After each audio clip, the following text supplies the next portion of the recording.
Clinic की तरफ से फ़हद कियानी का सलाम। आज हम बात करेंगे शियाटिक पेन्स पे। शियाटिक पेन्स होती क्या हैं, जिन्हें हम अर्कुन निसाक भी कहते हैं। इसकी वजूहात क्या हैं या कॉजेज़ क्या हैं, इसकी ट्रीटमेंट क्या है, कैसे डिफ्रेंशिएट किया जाएगा कि एक पेशेंट को शियाटिक पेन है या वैसे ही कोई और पेन है। उसके अलावा हम इसका होम्योपैथिक में ट्रीटमेंट चेक करेंगे कि क्या है, प्लस इसके अलावा हम आखिर में इसकी मैनेजमेंट भी चेक करेंगे। डॉक्टर ज़फ़र इकबाल भट्टी साहब मौजूद हैं, जो कि ग्रीन एप्पल को इंशाल्लाह लॉन्ग टाइम हमारे साथ रहेंगे और हमें बताते रहेंगे डिफरेंट वीडियोज़ में कि हमें डिफरेंट पेन रिलेटेड इश्यूज़ में हमें बताएंगे कि क्या है। बाकी इंशाल्लाह उसके लिए भी हम डॉक्टर साहब के पास चलेंगे। सो डॉक्टर साहब अस्सलाम वालेकुम, वेलकम टू द शो। कैसे हैं सर आप? अल्लाह का शुक्र है। सर शियाटिक पेन बेसिकली है क्या? शियाटिक पेन जो है ये एक कमर के जो पट्टे हैं, एक चौड़े पट्टे से एक रग निकलती है जो नीचे एड़ी तक जाती है, ठीक है। इसको शियाटिक कहते हैं। इसको रिंगन का दर्द भी कहते हैं और अर्कुन निसा भी कहते हैं। अर्कुन निसा अर्क वेन को बोलते हैं और निसा औरत वाली रग वो इसको कहा जाता है।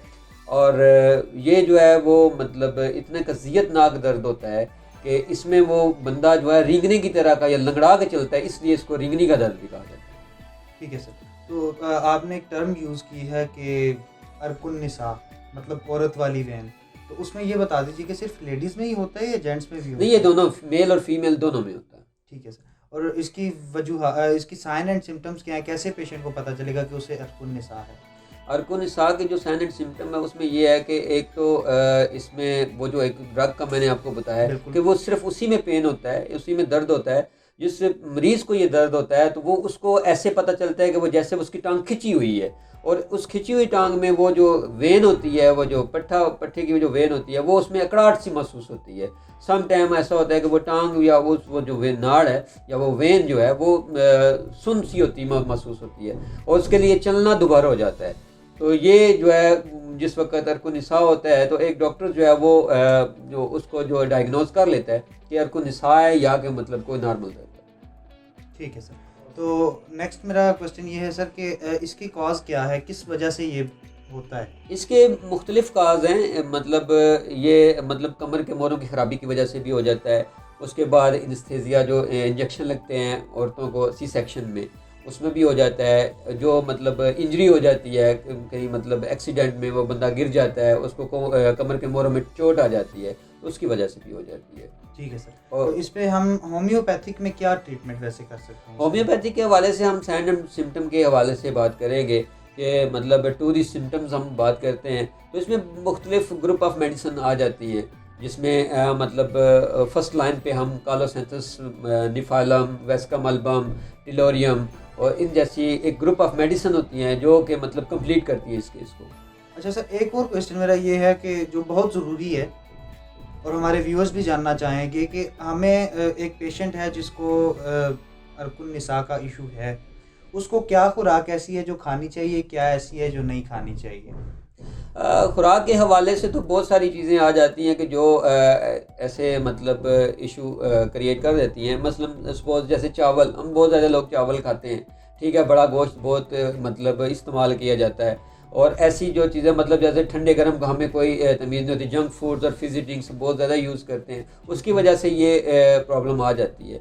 और उसके हवाले से मतलब मैं एक तिब्ब नबवी के हवाले से एक बात करूँगा। नबी पाक अलैहिस्सलाम ने मतलब अर्कुन निसा के हवाले से बताया कि अगर बकरे के पुश्त का जो गोश्त है ना, वो अगर उसको खिलाया जाए, उबाल के खिलाया जाए, सूप बना के दिया जाए, तो वो भी काफ़ी हद तक जो है ना इसको कम करने का बायस बनता है। अच्छा सर, लास्ट क्वेश्चन जो है मेरा वो उसके 2 पार्ट्स होंगे।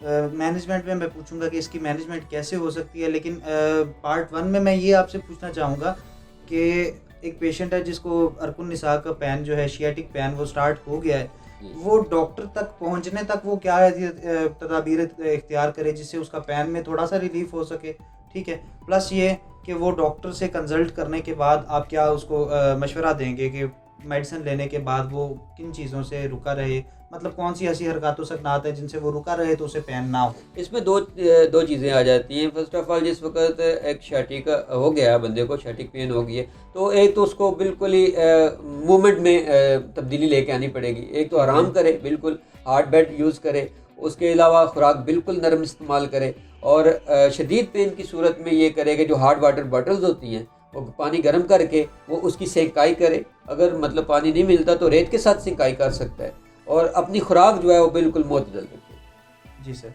और जिस टाइम डॉक्टर से होके वो जाता है मेडिसिन लेके, तो उसके बाद उसको क्या आगे करना उसके चाहिए? थोड़ी सी कुछ एक्सरसाइजेज हैं कि जिसमें वो एक्सरसाइजेज अपने डॉक्टर के मतलब इंटाइटल रह के, क्योंकि डॉक्टर उसको बताएगा कि क्या एक्सरसाइज करनी है, कि जिसकी वजह से उसको वो काफ़ी हद तक उसमें रिलीफ मिल सकता है। और उसके अलावा इत्यादि तदाबीर जो भी डॉक्टर बताए, जो भी परहेज़ बताए, उस पर जो कंप्लीट जो है ना उस पर अमल करें। वो जो कुछ भी होगा वो डिपेंड्स अपॉन द कंडीशन। जी जी जी। तो व्यूअर्स, जैसा कि आप सब ने देखा और सुना कि शियाटिक पेन को हम कैसे कंट्रोल कर सकते हैं, ये बेसिकली है क्या, इसकी काजेशन क्या है, साइंस एंड सिम्टम्स क्या हैं, आप कैसे डिफ्रेंशिएट कर सकते हैं कि शियाटिक पेन और बाकी जो टांग का दर्द है उसमें आप दोनों में डिफ्रेंशिएट कैसे कर सकते हैं। देखते रहिए हमारी वीडियोस, चैनल को लाइक करें, शेयर करें, सब्सक्राइब करें। मिलते हैं इंशाल्लाह नेक्स्ट वीडियो में। अल्लाह हाफिज़।